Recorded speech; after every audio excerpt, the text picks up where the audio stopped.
Hello young friends, doctor Ram Panjwani के लोकप्रिय channel Hindi सागर में एक बार फिर आपका स्वागत है। आज हम चर्चा करेंगे सीबीएसई कक्षा 10वीं के पाठ्यक्रम में सम्मिलित पाठ जॉर्ज पंचम की नाक। यह पाठ पूरक पाठ्य पुस्तक कृतिका में सम्मिलित किया गया है। जॉर्ज पंचम की नाक हिंदी के सुप्रसिद्ध कथाकार कमलेश्वर की एक चर्चित कहानी है, जिसमें लेखक कमलेश्वर ने एक व्यंग के माध्यम से यह बताने का प्रयास किया है कि आज़ादी मिलने के बाद भी सत्ता से जुड़े हुए विभिन्न प्रकार के लोग औपनिवेशिक दास्ता को मानसिक गुलामी के रूप में स्वीकार कर चुके थे तथा उनके सोचने विचारने एवं कार्य करने का ढंग कुछ भी नहीं बदला था। वे अभी भी अंग्रेजी शासन की कार्य प्रणाली पर चलते थे। विदेशी लोगों एवं विदेशी सोच के प्रति आकर्षण यहाँ के लोगों के मन में इतना प्रभुत्व जमा चुका था, जिसका विवरण रानी एलिजाबेथ के भारत आगमन की खबरों के अखबारों में छपने एवं लोगों की उसमें रुचि लेकर उसे पढ़ने से व्यक्त हो रहा था। पाठ का सार इस प्रकार से है। कमलेश्वर ने इस पाठ को प्रारंभ करते समय बताया है कि बात उस समय की है जब भारत को आज़ादी मिल चुकी थी, भारत स्वतंत्र हो चुका था और रानी एलिजाबेथ द्वितीय अपने पति के साथ हिंदुस्तान, पाकिस्तान और नेपाल के दौरे पर आ रही थी। अखबारों में उनकी यात्रा की चर्चा होती रहती थी। रोज़ लंदन के अखबारों से खबरें आ रही थी कि उनका दर्जी इस बात से परेशान है कि रानी इस दौरे के दौरान कब और क्या पहनेंगी। उनके सेक्रेटरी और जासूसों का इस यात्रा से पहले दौरा होने वाले था। खबरों की कवरेज के लिए फोटोग्राफरों की फौज तैयार हो रही थी। वे रानी के फ़ोटो लेने के लिए तैयार हो रहे थे। इंग्लैंड के अखबारों में इस यात्रा को लेकर जो कुछ छपता, उसी की कतरन दूसरे दिन भारत के, हिंदुस्तान के अखबारों में छपी दिखाई देती। एक दिन अखबार में छपा कि रानी ने भारत, पाकिस्तान और नेपाल के दौरे के लिए एक हल्के नीले रंग का सूट बनवाया है, जिसकी कीमत 4000 पाउंड है। उनकी जन्म पत्री भी छपी। प्रिंस फिलिप अर्थात उनके पति के कारनामे छपे। यही नहीं, उनके नौकरों, बावर्चियों यानी खाना बनाने वालों, अंगरक्षकों अर्थात बॉडीगार्ड्स की पूरी जीवनियाँ भी छापी गईं। बड़ा शोर शराबा हो रहा था। बड़ी धूमधाम इस यात्रा की हो रही थी। हिंदुस्तान में तहलका मचा हुआ था। आखिर रानी जो आने वाली थी, और वो भी इंग्लैंड की रानी, जो रानी 5000 का सूट पहन कर दिल्ली के पालम हवाई अड्डे पर उतरेंगी, उसके लिए कुछ तो होना ही चाहिए। कुछ क्यों, बहुत कुछ होना चाहिए। बस दिल्ली का काया पलट होने लगा। सड़कें दुरुस्त होने लगी अर्थात टूटी फूटी सड़कों की मरम्मत की जाने लगी और इमारतों की सजावट नाज़नीनों अर्थात नौजवान युवतियों की तरह होने लगी। उन्हें सुंदर युवतियों की तरह सजाया जाने लगा। लेकिन एक मुश्किल सामने आ गई। इंडिया गेट के सामने जॉर्ज पंचम की जो मूर्ति लगी हुई थी, उसकी नाक गायब थी। असल में आज़ादी के कुछ समय बाद कुछ लोग इस पक्ष में थे कि नाक बदस्तूर रहने दी जाए, जबकि कुछ लोग विरोध में थे। वे लोग इस मूर्ति को हटाना चाहते थे, तो कुछ लोग खामोश थे, वे कुछ भी नहीं कह रहे थे। जॉर्ज पंचम की नाक की रक्षा के लिए तब हथियारबंद पहरेदार भी नियुक्त कर दिए गए, किंतु पहरा चलता रहा, गश्त लगती रही और नाक गायब हो गई अर्थात किसी व्यक्ति ने उनकी नाक को तोड़ दिया। अब प्रश्न था कि रानी के आने पर जॉर्ज पंचम की नाक लगनी थी। वास्तव में यहाँ पर जॉर्ज पंचम की मूर्ति की नाक की चर्चा हो रही है, लेकिन इसका आशय जॉर्ज पंचम और इंग्लैंड के लोगों, इंग्लैंड की महारानी की इज्जत से है, उनके सम्मान से है। यदि नाक नहीं रहेगी, जॉर्ज पंचम की मूर्ति पर नाक नहीं रहेगी, तो रानी की इज्जत भी नहीं रहेगी। और बिना नाक के रानी ने यदि जॉर्ज पंचम की मूर्ति देख ली, तो कितनी बेइज्जती होगी हमारे सरकार की।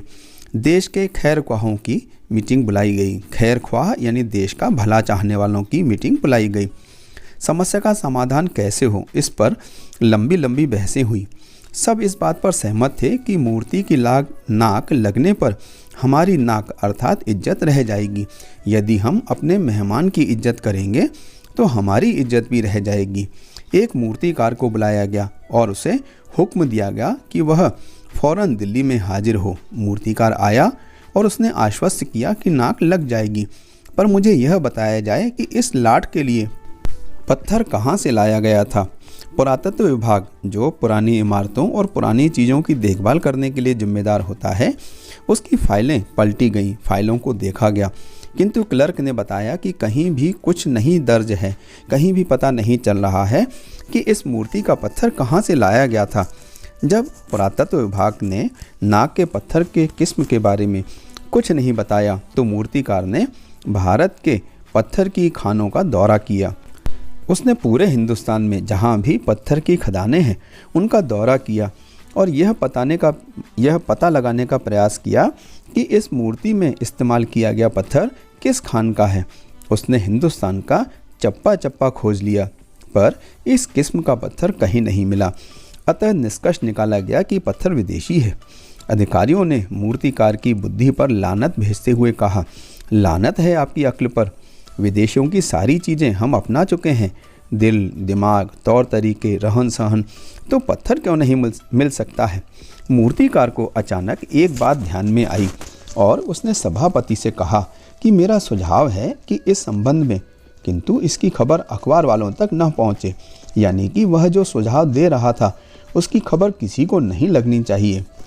गोपनीयता बनाए रखने के लिए जिस कमरे में मीटिंग चल रही थी उस कमरे के सभी दरवाजे और खिड़कियां बंद कर दी गईं और तब मूर्तिकार ने बताया कि देश में अनेक नेताओं की मूर्तियां हैं जिसकी नाक इस लाट पर अर्थात इस मूर्ति पर ठीक बैठे उसे उतार कर लगा दिया जाए।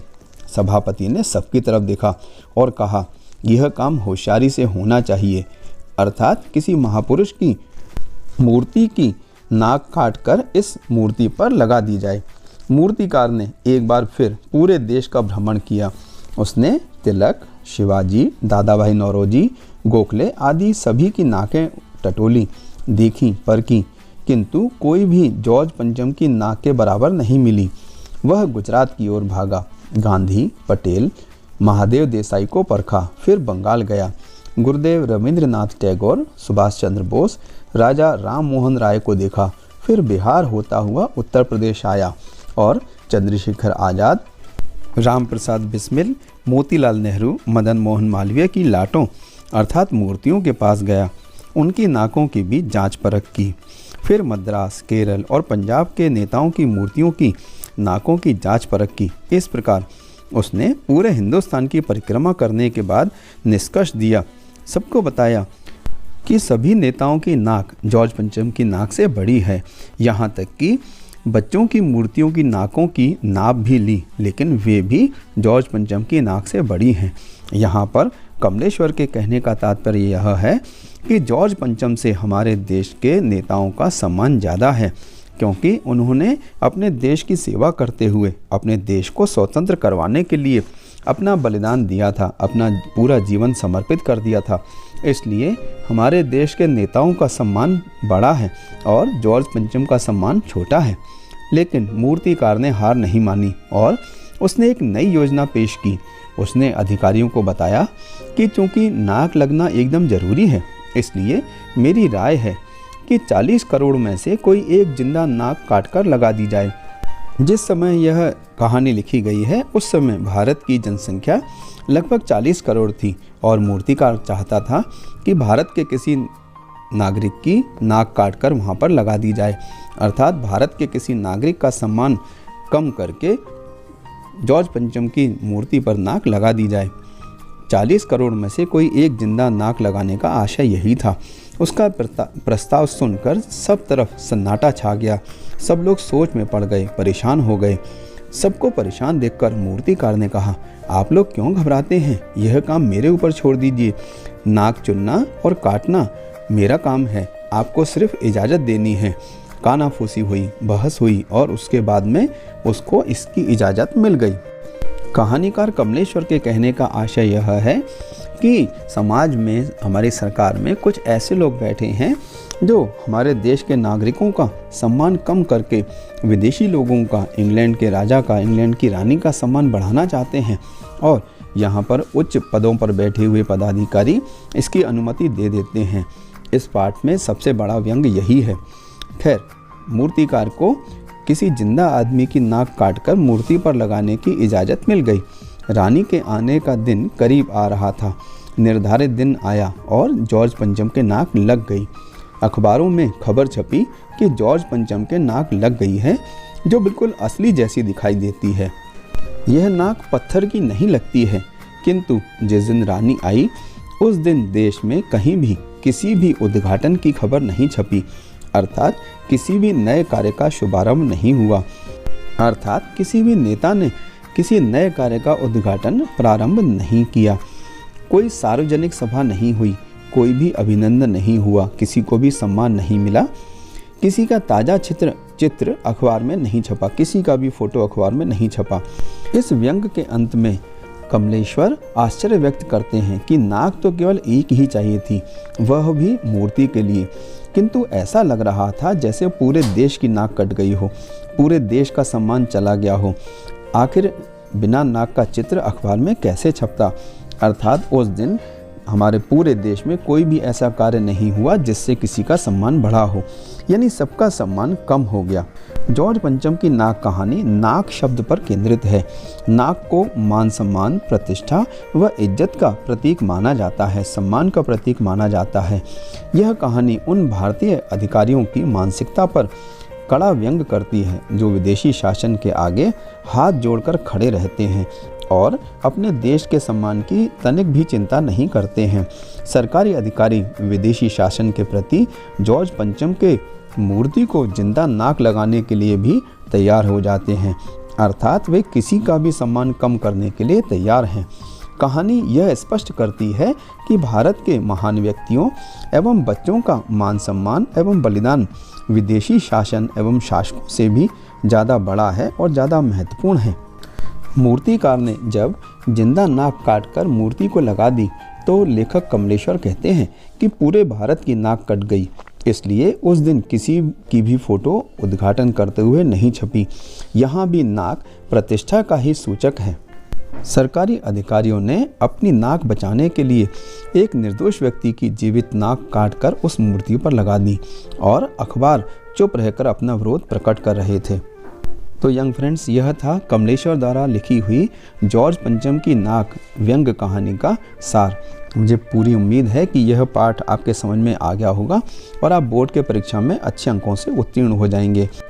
कमेंट बॉक्स में कमेंट करके बताइएगा कि यह वीडियो आपको कैसा लगा, और हाँ, मेरे चैनल को लाइक, शेयर और सब्सक्राइब जरूर कीजिएगा ताकि आने वाले वीडियो भी आपको मिल जाएं। तो चलिए फिर मिलते हैं एक नए वीडियो में एक नई कविता और एक नए पाठ के साथ।